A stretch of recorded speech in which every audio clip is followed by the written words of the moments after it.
BookTube. Welcome to Jackie's Lyric Corner. I am Jackie, and I thought I would do some summer tag BookTube videos. So the first one I'm filming is let me put these down before they fall.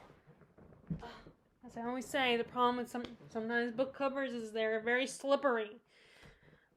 So the first one is the Quintessential Summer Book Tag, and I will find the person who created this tag and I will post a link, or I will at least post a link to the person whose video I watched to get, the questions and get what the tag is. Okay, so, first question is an ice drink, a refreshing book.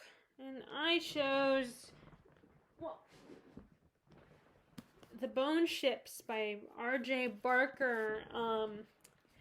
This was so much fun. As I said in my last video when I talked about what I recently read, this reminded me of Pirates of the Caribbean or Black Sails, the TV show on Stars, and it was just such fun, and I like the characters, and I think it's a perfect summer read because when I think of summer, I always think of the water, so the ocean or the pool, and it's just a fun, thrilling adventure and very atmospheric and a lot of interesting vocabulary. And I really like the characters, and this is just really something different for me. I don't read a lot of pirate books. I've seen a lot of pirate movies, but I'm still kind of getting into the whole pirate novels, although they don't consider themselves pirates.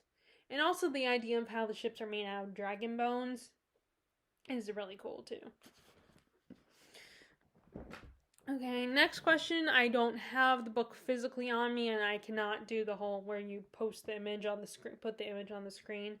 I never figured that out. But the next one is, wait, did I? Yeah, I don't have that. Cotton Candy. Pick a book that was fluffy and sweet. And I picked The Pickwick Papers by Charles Dickens. I ended up donating my copy because it does fit this criteria of fluffy and sweet, but it's not my all-time favorite Dickens. Now, I do think there's one worse than that for me, and that's The Pickwick Papers. I did not like that book at all, which is a disappointment. But you know what? I'm not the only one. There's, Emma from Emma Reads or Emmy Reads. I still don't know what her channel is called. She and Caroline Marie Reads, I think, do the whole Tolstoy Dickens debate club, and Emma did not like The Pickwick Papers either, so or not Pickwick Papers. The Old Curiosity Shop. She did not like the Old Curiosity Shop either. But I liked the Pickwick Papers a little bit more than I liked this one, but not enough to keep it. So it was donated. Although I'm tempted to at least get an audiobook. Maybe get an audiobook copy, for a cheap audiobook copy. And I picked this one because it's just a bunch of these guys form this little club where they go on adventures and tell the stories of collect all these different stories, and it's funny.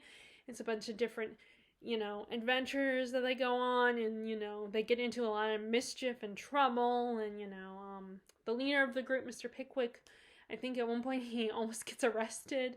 It's just funny and silly, and, there's no plot except for, the adventures of this group of guys. And it's just really, it's a fun read. So I think it's one of the Dickens books that's a little more lighthearted and fluffy, as the prompt implies. So yeah, The Pickwick Papers by Charles Dickens. Okay, so Sunglasses, a dark book. Let's see, do I have the answer for this one? And, I picked Promise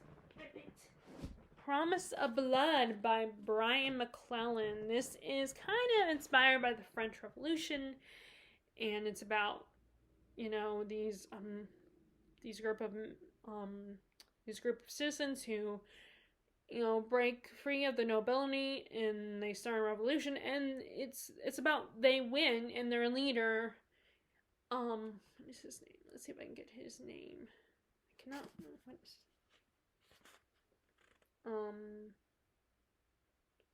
Thomas. Thomas. He is their leader, and he's just trying to keep everything together, hold on to this freedom they've gained. And he's struggling a lot, and he still has to worry about threats, from the outside coming in and taking away their freedom. And him and his son don't have a very shaky relationship, and he forces his son to kill someone who was originally part of the nobility. And the magic system is basically they're sniffing powder, and it gives them gunpowder, and that gives them powers.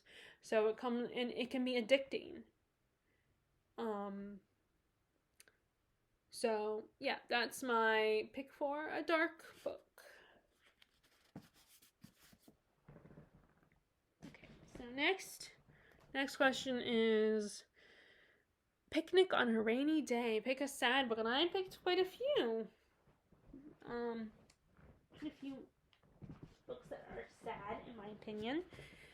Let's see, do I have any of the books on here? Okay, nope. Okay, so, first, I picked Diane Centerfield's Once Upon a River for my first sad book. It's just, the sad parts are these different families. Well, first, the book is about this girl and man showing up from the Thames, and the girl appears to be dead. And the guy's unconscious, and he's being taken care of by a doctor. And somehow the girl wakes up, and she's no longer dead. And each of these, and several different families, claim the girl as their own, believe the girl is their child that they lost. And that's what kind of makes it sad, the idea of these different families losing a child, and all these families kind of the devastation of that, and how it traumatizes and ruins and kind of breaks these families. And, we don't know if the child belongs to, and, you don't know until the end who this child belongs to, and if she belongs to any of them at all. It's just the fact that they lose, and that's what makes it sad for me. The fact that these families have lost a child, and, lost someone at such an innocent little girl in this case. And it's very heartbreaking. You just feel bad for them, and you so bad want this little girl to belong to one of these families. So yeah, that, and the learning about the histories of the different families, I don't remember exactly all the details about them, except for that they all lost a child. But the histories, from what I vaguely remember, is they were all very tragic stories about these families. So that's a sad story. Still a very beautiful story, but a sad one. And then another sad one is Valet by Charlotte Bronte. We have our main character, Lucy Snow. She lost her parents, so she's an orphan, and she's living with her godmother, and she becomes very close with her godmother and the other children, her godmother's son, and another little girl that comes to live with them. And then one day she up and decides to, improve her life, and goes to France and gets, a job as a teacher in the little town of Valet. And she's depressed, and she's all alone, and just has, and yeah, she does have friends, but she's still in this depressed state, and feels like her, and is just unsatisfied with her life. Even her love life doesn't work out that great, and her life is just sad. You feel so bad for her and want to assure her, but of course, when someone gets into that state of mind, it's hard to get them out of it, to make them feel better about their life. And just her whole life is sad and tragic, A beautiful story, though. And then the last book that I want to say that's very sad is Bridge of Clay. It's the story about a family, a group of boys, and their parents and how they lost their mom to cancer, and their dad up and left them and abandoned them because he couldn't handle the fact that they lost their mom, and they're forced to take care of each other. And one, the character, the boy in the family that the story's about, because he's not the narrator, but he's the narrator talks about it. This one brother, Clay, and he just clings to the possibility of their father. In fact, when their father leaves, he still goes searching for their father. And then their father comes back into their lives, and they cannot forgive him.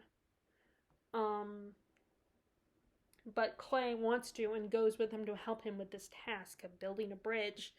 And then it ends, and all I'm going to say is it ends sad. And so does Valet. Both these books have very sad endings. Is all I'm going to say. Which will probably, some people would say that end is a spoiler for what's going to happen, because there's, but I don't necessarily. But yeah, I mean, the question is, what is a sad book? And, you know, I'm answering the question, so. And these are old books. Also, to be fair, so.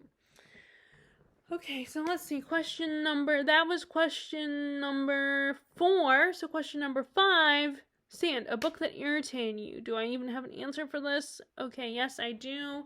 Farewell to Arms by Ernest Hemingway. I think I might give Hemingway another shot. Like, I might read The Old Man by the Sea. And there's another Hemingway book that Carolyn Marie Reeds has recommended that she's a big fan of his. But I can't. Hemingway, like, Farewell to Arms is this guy it's during World War II, and he falls in love with this, I cannot remember if she was American or British, or this one woman, and she's completely devoted to him.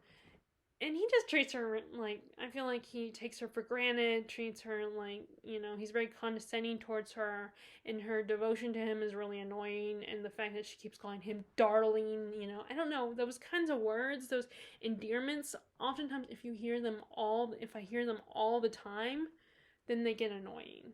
Like, I'm not a big fan of endearments, like, certain calling someone cute little pet names. I don't know, I don't like that. I don't know if I would like being called a pet name if I did, ever get with someone. I wouldn't like being used a pet name all the time. But, or even with my friend, like, I had a friend, we had a little pet names for each other, and after a while, I just got kind of annoyed by it and got bored of it. So I slowly eased us out of calling each other by these little nicknames, these little pet names we had for each other.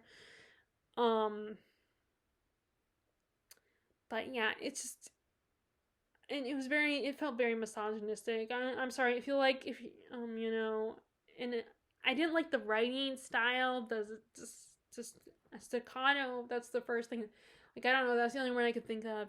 The very abrupt staccato, like, writing style, I just couldn't get into and appreciate, and, I don't like Hemingway and her, Farewell. I should say, not that I don't like Hemingway, because I might like something else by him. I haven't tried yet, so I should try, but I just don't feel motivated or inspired to try anything else, but I don't know, maybe I will one day. Like The Old Man by the Sea, or there's another one that I was kind of curious about.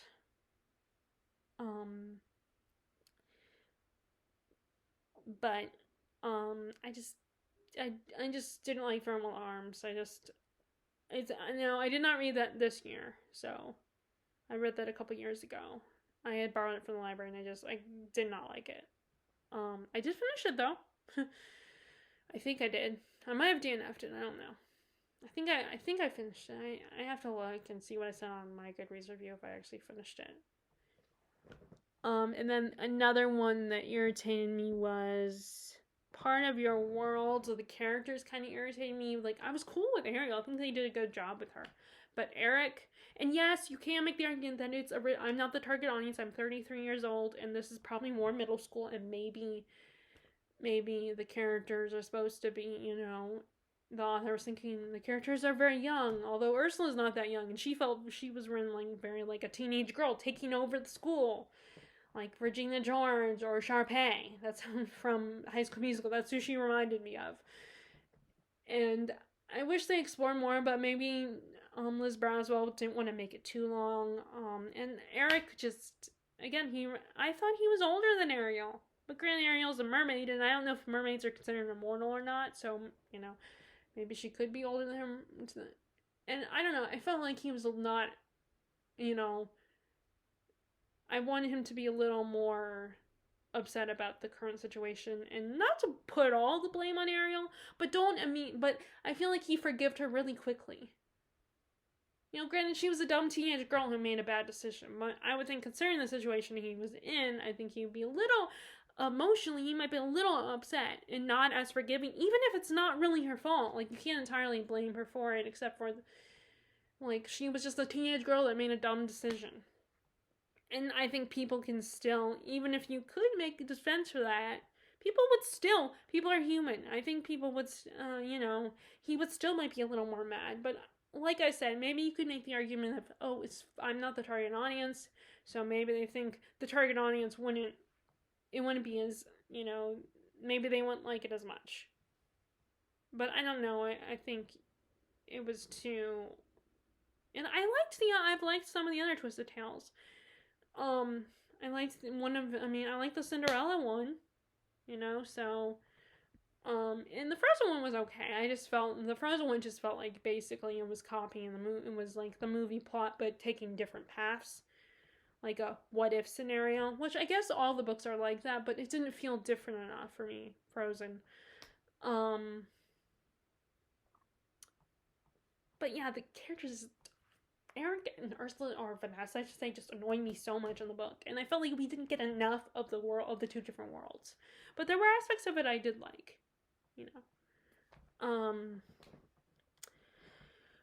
So those are books that irritated me. Okay, so question number 6 is Summer Blockbuster. I was having trouble coming up with an answer for that one. The Dune one was pretty good. The Dune movie. I thought that Rebecca was okay, I have nothing to compare it to, so. Like, I like Lily James. Armie Hammer's okay. I'm trying to think of other adaptations I've seen. Now I'm thinking about more recent ones. So, I don't, I expect if I'm filming this now, they would want me to talk about the ones that came out this year. I'm trying to think, yeah, I don't, the funny thing is I haven't gotten a lot of chances to see a lot of adaptations, unless they have me like on Disney Plus or Netflix. Or HBO, HBO Max, which we might temporarily lose because, the cable bill's so expensive. So every year my mom and I try to negotiate. In fact, this year we're thinking, we're trying to negotiate right now.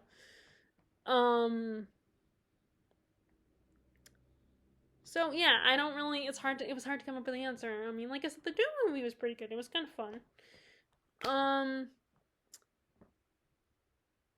Okay. Next is 7 dropped ice cream. I forgot there's a word missing. A book you were anticipating but wasn't great. Do I have an answer for this one? I guess the closest thing I can come up with is the Agatha Christie affair. I didn't hate it I didn't hate it, but it was just, I had weird feelings about it. Like, I had very mixed feelings, because I think it was a decent book. And it was kind of interesting to explore. It was an interesting scenario to explore. It was basically, historically, Agatha Christie disappeared for 11 days, and no one knows exactly what happened. She never revealed what happened when she disappeared. I believe her husband did have a mistress, and this is from the mistress's perspective, although they changed her name. And it's her story mixed with the disappearance of Agatha Christie. And I did feel bad for the woman who's the mistress. Her story was very tragic. And I can kind of understand where she was coming from and why she did what she did. And like, we didn't get a lot of Agatha Christie, and her opinion of Agatha Christie was differently. I think it was very influenced by Agatha, Archie Christie, the husband, Agatha's husband, and her new, her lover. And it was it was interesting, but it was kind of, I had weird feelings about it. It was just not as, it was, I just don't know how I feel about it. Like, I definitely, like, for example, this is kind of similar to what happened with Dune, except for Dune, I grew to actually really love it, over time. I think it was, realize how awesome a book it was, and want to continue with the series. But this one was just kind of like, I don't know what to think about it. So, it wasn't bad. It wasn't great. It was intriguing. It was an intriguing look on this, but I do think over time I feel like I would I'm glad that I just got from the library. Okay, so question number 8 is a palm tree, a tall book you loved. And this one was weird. I always find this a weird question when someone asks you about a tall book. I mean, granted, a lot of books are different heights. You have the mass markets, and you have some books that aren't mass markets, but they're smaller in height. So I had to, come up with the answer, and there was some hardbacks, I guess I could have said, but I picked a paperback that is kind of tall, and that is R.S. Ford's Engines of Empire. So this is about a family, in a world that is run by guilds, and they run the Transportation Guild, and when each of the siblings go on their own different paths, something happens where there's a bit of a hostile takeover, and one of the sons is accused of murdering and visiting, let's see if it says on that, visiting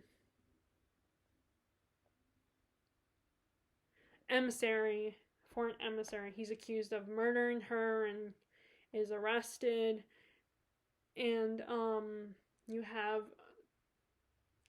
Tyretta, who she's the one in the member of the family who can do magic, and she ends up, after witnessing I think it was her cousin's murder, she gets mixed up with these people that live, the people of the land, and becomes friends with them, and they help to, turn her into, they take care of her wounds and turn her into a fighter, a warrior. And then you have the eldest son is, as they say on here, distant frontier. He becomes a soldier, but he makes a lot of enemies, and a lot of people don't like him because he's from a aristocratic family, and he ends up finding out spying and finding out some stuff that, that kind of gets him into trouble.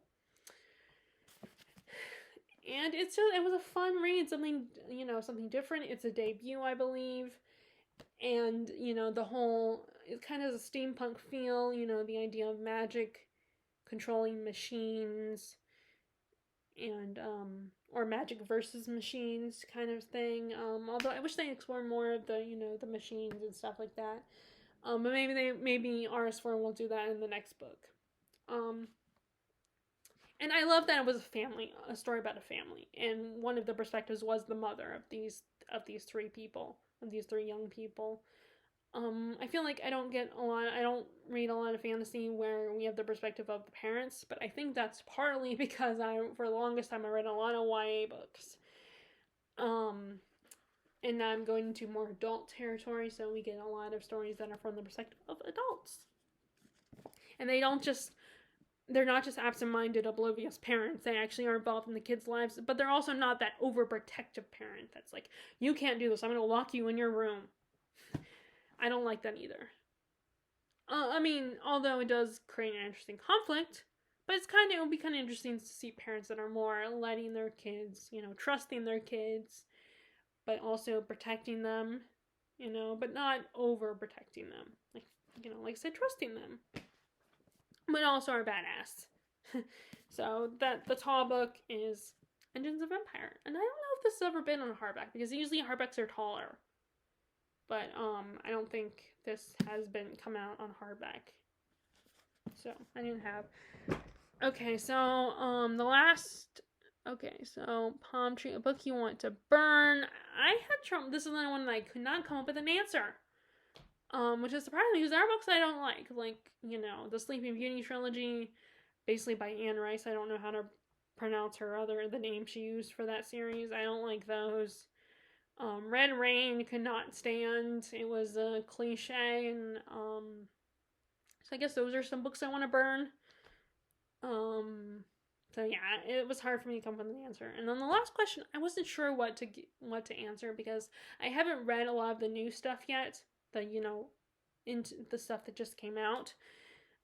And I don't remember what books have exploded onto the scene, but I know that Joe Abercrombie's books really exploded onto the scene. People love those, especially if you're a grimdark fan. But the book that I feel like has exploded onto the scene that I've been hearing a lot about, that I'm trying to avoid hearing about because I don't want to bring it with, I have a vacation trip coming up soon, and I don't want to hear about it because then I'm going to want to bring it with me. So I try to, close my ears and not listen to, because as soon as I hear about that, I'm going to be thinking about it, and then I'm going to want to bring it with me, and I don't want to bring it with me because I don't want to, I already have enough trouble as is picking books to bring with me on vacation. So, but this one I feel like it kind of exploded onto the scene, but I haven't read it yet. And that is The Stardust Thief. It's kind of inspired, I think, or from, 1001 Nights. And, I got this one. This one was knocked down a price at the bookstore because it had, because the dust jacket was ruined. So it got knocked down a peg, which I'm guessing maybe through delivery to the bookstore. The dust jacket got ruined maybe in the box or something. I think that's funny though. And also the other book I was thinking about buying that day when I went to the independent bookstore, the little bookshop, was Atlas 6. That kind of exploded onto the scene, I feel like. That one actually, I think that one was originally self-published, and then one of the fantasy company like Tor or something picked it up and they loved it, and so they decided to publish it. That must be hard though, because it's like a 50-50 shot if your book will succeed. There's no guarantee that some big company will want to pick it up, but like my dad's kind of in that position where he didn't self-publish. He did have a publisher, but he did his first book. Published his first book, which is not like it's slowly getting noticed by people. And I do occasionally tell people at work, because I work at a grocery store, and the people that live here are the perfect audience for it, I think. But anyway, back to this. But yeah, this sounds really interesting. I just don't want to hear about it right now. Not that I'm not still into it. I mean, I bought it, obviously, and I want to read it, but I want to try to narrow down. I'm trying to narrow down what I bring with me. I don't know, I might bring, talking about it now is making me think I want to bring it. But I'm also participating in Jane Austen in July, and I'm reading The Other Bennett Sister, which is also still, my copy is a hardback, so that's going to put some weight on my, but I am saying this vacation is going to be longer than last time, so, but yeah, the way people talk about it, it's like, it has a group of characters going on an adventure. They need to find something, I think, and along the way, they're telling stories to each other, I think. Let me just... Luli Al-Narazi is the Midnight Merchant, a criminal who, with the help of her djinn bodyguard, hunts and sells illegal magic. When she saves the life of a cowardly prince, she draws the attention of his powerful father, the Sultan, who blackmails her into finding an ancient lamp. Ooh, that's right, lamp. Because I immediately, when I first heard what this book was about, I was immediately thinking of Aladdin. That has the power to revive the barren land at the cost of sacrificing all jinn. I forgot that. I mean, I did read the back, but I didn't remember. I just, with no choice but to obey or be executed, Luli journeys with the Sultan's oldest son and one of the infamous 40 Thieves to find the artifact, aided by her bodyguard who has secrets of his own. They must survive ghoul attacks, outwit a vengeful Jinn Queen, and confront a malicious killer from Luli's past. In a world where story is reality and illusion is truth, Luli will discover that everything her enemy, her magic, even her own past is not what it seems. Now she must decide who she will become. And now I'm thinking about it. Of course, I did this to myself. Because I've been trying, like I said, I've been trying to avoid not, watching, avoid hearing what people say in videos about it when they bring it up. But now I'm thinking about it again. I don't know why I picked this for my answer, but it's the only thing I could think of that I feel like just exploded onto the scene. I mean, it's not that big, so. Which, let me check. I'm trying to. If this was a book with a. Yep. It is a book with a nice image on the cover on the naked hardback. I love that. It just bugs me. The reason why I never take off Just jackets is when they don't have anything on the hardback. Okay, so, yeah. So, that was the last question, which, oh, by the way, that question was fireworks. That's the name of the prompt is fireworks.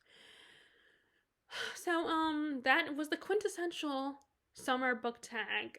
If you're interested in doing this tag, please do it. It's fun, and we still have 2 more months left of summer. So please if you want to do it, please do it. And if you like this video, be sure to give it a thumbs up, click subscribe if you haven't, and click the bell notification below if you want to be notified for my latest videos when I post videos. And I hope you are enjoying your reading, and I will talk to y'all later. All right, bye.